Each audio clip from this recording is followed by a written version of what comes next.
Assalamualaikum warahmatullahi wabarakatuh. Ahlan wa sahlan wa marhaban ayyuhal musyahidunal kiram.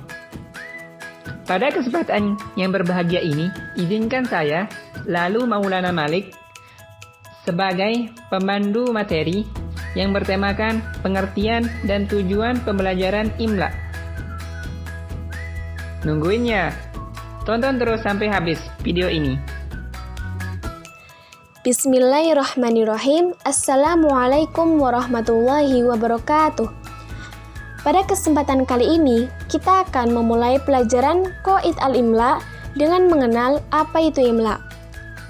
Yang pertama, pengertian Imla.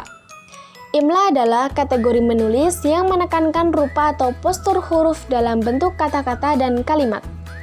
Menurut definisi Mahmud Ma'ruf, Imla adalah menuliskan huruf-huruf sesuai posisinya dengan benar dalam kata-kata untuk menjaga terjadinya kesalahan makna. Secara umum, ada 3 kecakapan dasar yang dikembangkan dalam pembelajaran Imla, yaitu kecermatan mengamati, mendengar, dan kelenturan tangan dalam menulis. Pada awalnya, Imla melatih para pelajar untuk mengembangkan kemampuan mereka dalam mengamati kata-kata, kalimat, atau teks yang tertulis untuk dipindahkan atau disalin ke dalam buku mereka. Setelah mereka menguasai tahap ini, lalu dilatih untuk pandai memindahkan atau menyalin hasil pendengaran mereka. Dari latihan menyalin yang dilakukan secara berulang-ulang, akan diperoleh juga kelenturan tangan mereka dalam menulis. Ini akan menjadi modal berguna dalam pengembangan keterampilan menulis kaligrafi. Selain itu, mereka juga dilatih dalam memahami makna kalimat atau teks yang mereka tulis melalui diskusi atau tanya jawab yang dilakukan dalam rangkaian kegiatan menulis Imla. Selanjutnya adalah langkah-langkah dalam pembelajaran Imla. Yang pertama, guru membaca terlebih dahulu potongan tema sebagai contoh.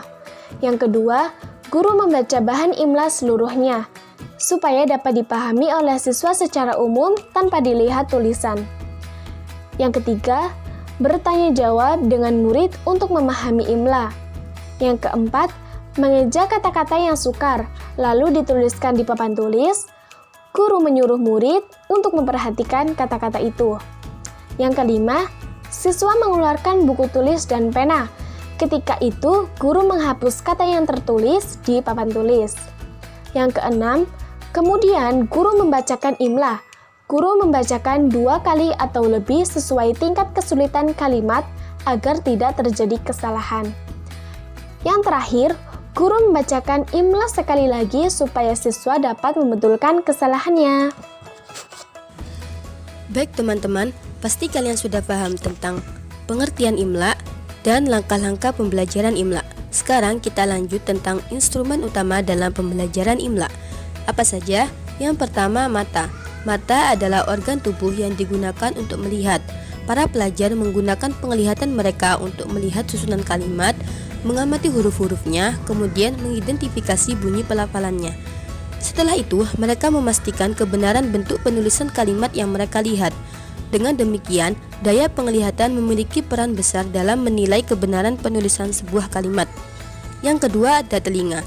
Para pelajar menggunakan daya pendengaran mereka untuk mendengarkan bunyi pelafalan kalimat sehingga mereka bisa membedakan bunyi pelafalan satu kalimat dengan bunyi pelafalan kalimat yang lain.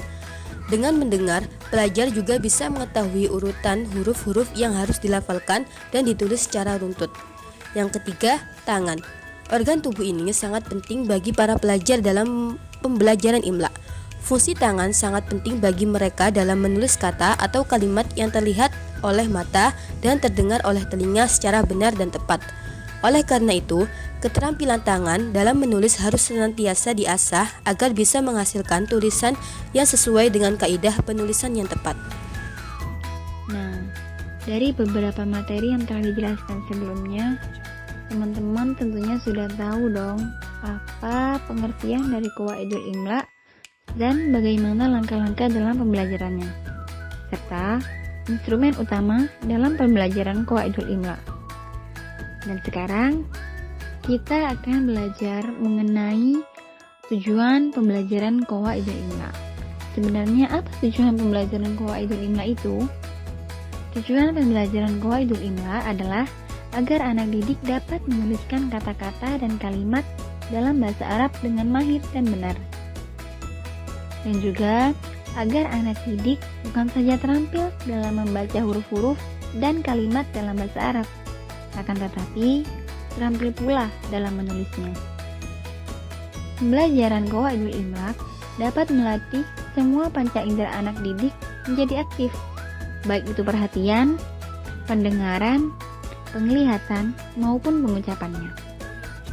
Selain itu, pembelajaran Qawaidul Imla dapat menumbuhkan kebiasaan anak didik agar menulis dengan tulisan yang indah dan rapi. Pembelajaran Qawaidul Imla juga dapat memudahkan murid mengarang dalam bahasa Arab dengan menggunakan gaya bahasanya sendiri. Selain itu, masih banyak lagi tujuan pembelajaran Qawaidul Imla lainnya.